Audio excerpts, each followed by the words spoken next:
Hey everybody, welcome back to Period 5. Today we're talking with Shaunac Aurora, a young entrepreneur who turns ideas into real ventures. Shaunac is the founder of Soniq AI, a B2B music tech startup that creates AI-generated, license-free music for commercial spaces, backed by real research on how sound influences customer flow and energy. He's also the co-founder of PBLX, a tech-driven basketball league that brought in major sponsors like Puma and built a community of over 300 athletes. He started this all just as a teenager, and that's what makes his story so compelling. It isn't just innovation, it's the mindset behind this. So today we'll dive into his journey, his companies, and how he thinks about building things from the ground up. Hey Shaunac, how are you today? I'm awesome, you tell me. I'm also really great. And so first of all, before we dive in, could you introduce yourself and share how your journey into entrepreneurship first began? Hi, I'm Shaunac Aurora. My entrepreneurial journey started at the age of 16 when I founded two ventures, Soniq AI and PBLX. Growing up, I'm really blessed to be surrounded by a family that encourages entrepreneurship. They are my number one support system. My family is actually the one who encouraged me to do such job school activities. Then I had the idea of PBLX with my coach, and after that, I wanted to mingle in the field of AI. That was basically how I started my two ventures and what my motivation was. So for listeners who are new to it, we'll start first with Soniq AI. What exactly is it and what problem does it solve? Soniq AI is an AI-powered B2B music service provider for many spaces such as retail stores, salons. They have this sort of background music that is playing, right? And legally, they can't play music to YouTube or Spotify. They need a particular license. In India, it's called PKF. It's quite expensive, for smaller shops to play music, especially when the use is only for background. So what I do is through our technology, we create songs through AI. We only cater to commercial spaces. It's a B2B platform. And on top of that, our music is based on the principles of the science of music to attract higher customer inflow and, attract good positive vibes. So compared to when you first started Soniq AI and the original idea, how has it evolved since the beginning? Yeah, so for a startup especially, there has to be many tweaks that you have to do as a founder to, save on extra cost. So before I started selling my software, the idea was create libraries of over 1,000 songs and, commercial spaces can just use it like Spotify. But now to save on server costs and, all these extra variable costs, what we do is we make unique music for them. It's not really 1,000 song library, but we have sets of 100 songs, and each week we just rotate them. We delete all the older songs, add new ones. So instead of piling onto the songs, we keep them in rotation.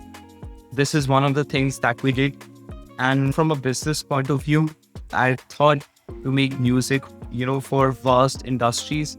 But now we have really narrowed it. And one thing about music is that, it's catered to a particular industry. We don't do one size fits all. Our music is tailored and customized for each business style. So the music we have for salons is different. The music we have for boutiques or retail spaces, that's different.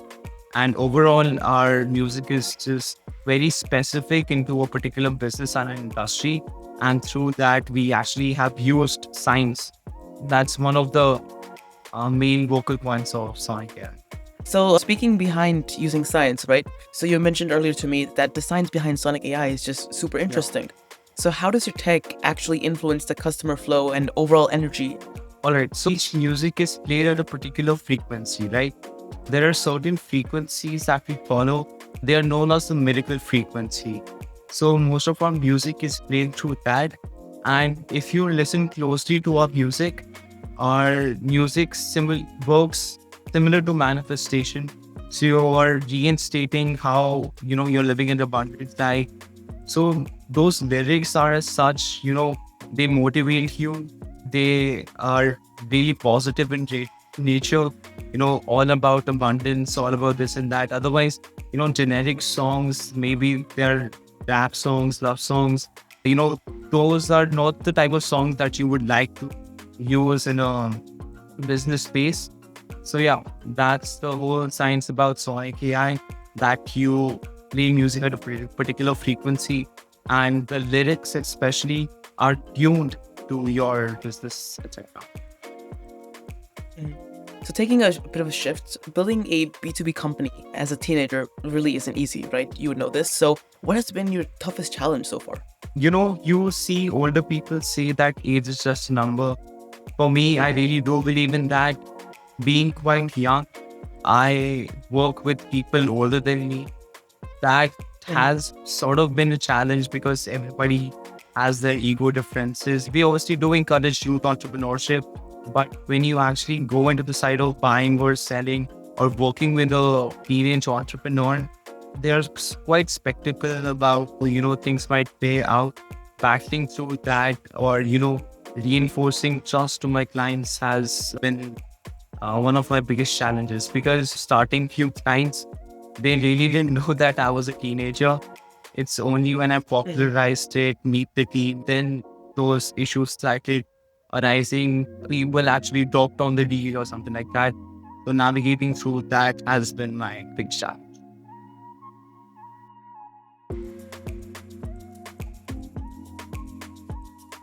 So it really has been a struggle for you in terms of that.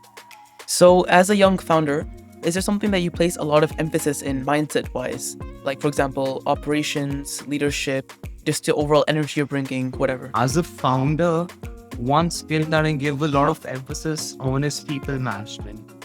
My father said in a podcast, 1% is the idea, 99% is the execution. And out of the 99%, 99% is people and stakeholder management. So the more I started building, the more I realized how true that is. I work with people older than me, and naturally there are ego differences, different perspectives. So I had to develop the ability to connect with people without any ego clashes.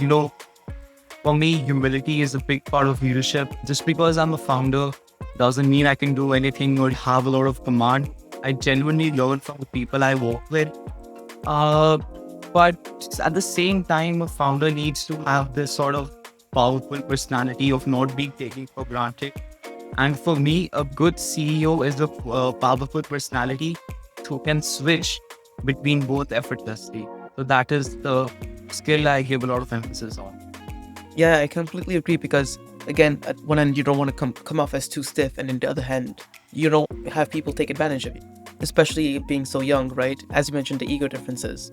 So before we get into the personal side of your journey, I want to shift gears a bit because you've also built PBLX, the basketball league. So first of all, I wanted to ask, what is PBLX and how did it all begin? PBLX is the first youth-driven basketball league that is tech-driven. We had our first season in Gurgaon. The biggest challenge that I saw for the industry was that players had to wait for 8 to 10 hours just to play for 10 minutes. So overall, the tournament structure in India was very unorganized, I would say. And the people who were running tournaments was basically a union of coaches who were looking at certain XYZ amount, only earning you through participation fees. With God's grace, I come from a corporate background, and my mindset starting PBLX was of course being tech driven and earning most of the revenue through sponsorship and social media glorification, right? So that was one of the key USPs of PBLX, is that we had a lot of corporate deals. In the intro, yeah, you mentioned we actually deal with the Fuma co-sponsors for the league, and we were actually one of the first in Gurgaon who raised many corporate sponsorships in one tournament. So revenue-wise, we had most of our revenue from corporate sponsorships, and that was the key differentiation from us. And we didn't really charge much from the players. Our structure or match schedules were uploaded on a website, so people had to report at those times. There was no such delay as there was in normal local tournaments. So yeah, it was really organized, and that was the key USP for us. And moving forward, we plan to have more tournaments, expand into fast-growing sports like pickleball. I personally love pickleball a lot. So that is the industry that I plan on expanding into. So aside from the companies in the marketing strategy, what made PBLX stand out from local tournaments in terms of technology? In terms of technology, we had all game stats, personal leadership stats on the website. A huge part of the unorganized structure that is there in India is that, parents and students used to go to the match their fees, probably crib around a lot of stuff that is, happening around. So in the first tournament, we actually had an ecosystem of 300 plus athletes and parents and handling so many people along with every star, aged above 30, a lot more older than me. That was quite a challenge. And since everything was in tech, all game stats, etc., really weren't a lot of complaints. And there were no delays as far as, match timings or organization is concerned. Because, yeah, I'd say that the key USP has always been that we're really organized. Through tech, it gives a lot of emphasis on mortality and how we actually lead. It's the modern way of sports. So school and your two ventures, how do you balance both without losing your mind? Like, it's really difficult. That's a good question. So certainly there's an opportunity cost for everything. At the time of PBLX, I had my board exams going on. A month prior, we had to do the marketing and on. So I was really engaged in my business in terms of marketing and selling my products. Now also with Soniq AI, which I'm really, allocating many hours of my day towards, selling this to clients, constant innovation of how I can further improve this product, etc. So obviously that has led for me to have, lesser study time. And now the thing for me is that I study productively. I really can't reduce the time that I spend on my venture, right? I've always believed in the mindset that there are certain important things that you just can't learn in school. I believe in real life problem solving, giving real life experience, that's the key thing for me. My principle is that I build ventures full time and do school part time, right? Through my two ventures, I have learned things that no course or no school teaches you. And by the time I'm 30, I'll have more experience than maybe a 45-year-old or a 50-year-old. So looking at that perspective, you have a lot of advantage when you start early. All right, Shaunac, now that we've covered your story and the great work you're doing, let's shake things up with a rapid fire round. I'll throw a few quick questions your way.